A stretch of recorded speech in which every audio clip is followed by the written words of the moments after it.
Hello, all. This is our lesson on healing after betrayal. So, have you ever discovered something that changed everything? A text message, a lie, a secret, a hidden account, a confession, or a pattern of deception, and in that single moment, the marriage or the relationship that you thought you knew suddenly just felt unfamiliar.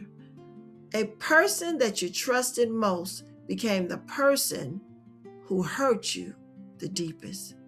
If you've experienced betrayal, you know something many people don't understand. Betrayal doesn't just break trust, it breaks safety. It can leave you questioning, was any of it real? Why wasn't I enough? Will I ever trust again? And can God really heal this? You see, the betrayal was their decision. Healing is your decision. So, what is betrayal trauma? Betrayal trauma often creates symptoms similar to trauma. There's these intrusive thoughts, there's anxiety, there's the hypervigilance, there's the difficulty sleeping, difficulty concentrating, emotional numbness, and then let's not forget the triggers. Many women think, what's wrong with me? And the answer is often, nothing is wrong with you. Your heart is responding to a wound. Psalm 55:12 through 14 says, if an enemy were insulting me, I could endure it. But it is you, a man like myself, my companion, my close friend. You see, David understood betrayal. His pain wasn't caused by an enemy, it came from someone close. One of the hardest parts of betrayal is that the wound came from someone you trusted. For example, imagine a wife. She discovers her husband has been involved in a long time emotional affair. He apologizes and he wants forgiveness. He wants to move forward. But every time his phone buzzes, her stomach drops. Every time he's late or she calls him and he doesn't pick up the phone, anxiety rises within her. Every time she remembers the pain, it returns.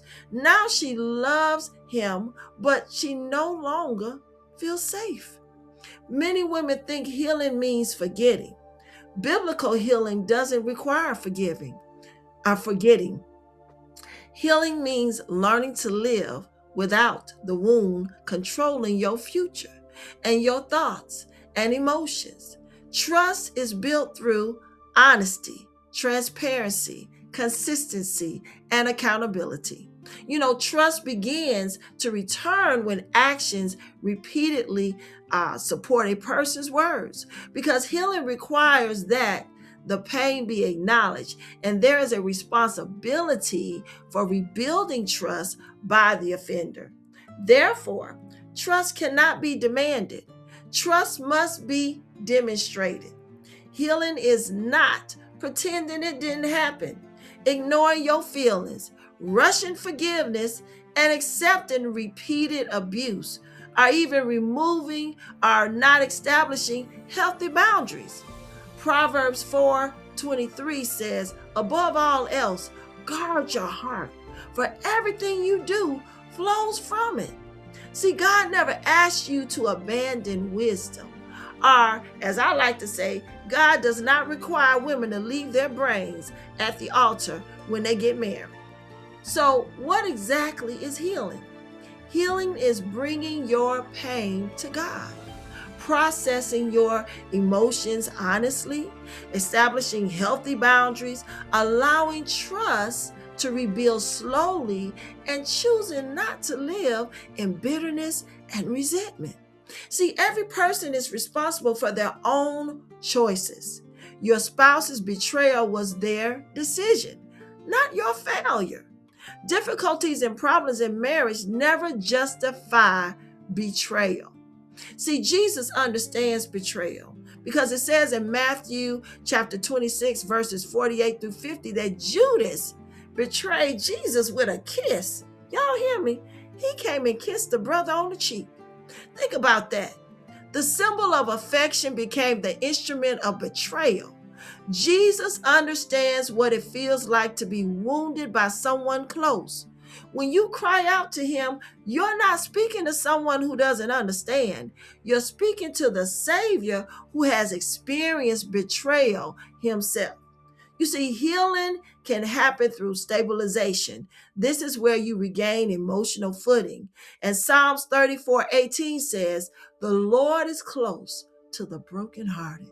Remember to focus on your rest, on prayer, on sleep, on support from others, counseling, and just your overall safety. Healing is also about processing what happened. You also begin to grieve at the covenant that was broken or what was lost in the relationship.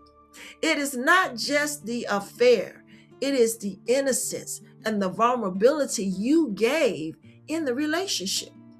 The trust that is lost and the embarrassment if others know about it, and even the dreams that are shattered are all a part of your feelings and your emotions after a betrayal. Ecclesiastes 3 verse 4 says, "A time to weep and a time to laugh." Grief is a part of healing. So stage 3 is all about rebuilding. This is where trust is rebuilt one day at a time and one consistent act at a time. See, trust has to be earned and does not align with forgiveness. I can forgive you for stealing money out my purse, but I may not trust you enough to leave my purse out around you anymore. You see, betrayal changes the way the brain sees you, and it changes the way the relationship is formed forever. Even science has proven that when a spouse discovers infidelity, pornography, addiction, secret spending habits, emotional affairs, physical affairs, or any other forms of deception, the brain often experiences a traumatic event. And the person who was once viewed as a source of safety, of a source of trust, suddenly becomes a source of danger. You see, the brain reclassifies the betraying partner as a threat now. So betrayal changes the brain from connection to protection. The brain heals through repeated experiences of safety. Trust is rebuilt when the betrayed spouse experiences consistency, the same behavior over and over and over again. And then there's also transparency. There should be no hidden phones, no secret accounts of money or anything, no defensiveness. And they also must experience empathy. You shouldn't be saying to them, you just need to get over it. If you're going to stay, then you need to stay and just stop bringing up this stuff. We need messages. The person that's betrayed need messages of, I understand why you're hurting. I'm sorry for what happened. I'm striving. I'm trying. Pray for me. You see, trust isn't rebuilt when he says he's changed. Trust is rebuilt when your nervous system finally believes that he's changed.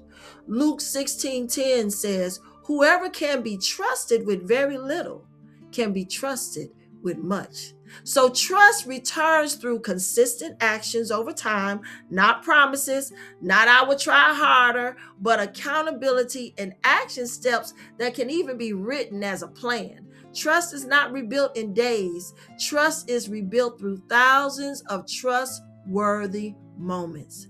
So some questions that I want to ask you is, what part of this betrayal hurts the most? What fears has this created in you? What lies are you still believing about yourself?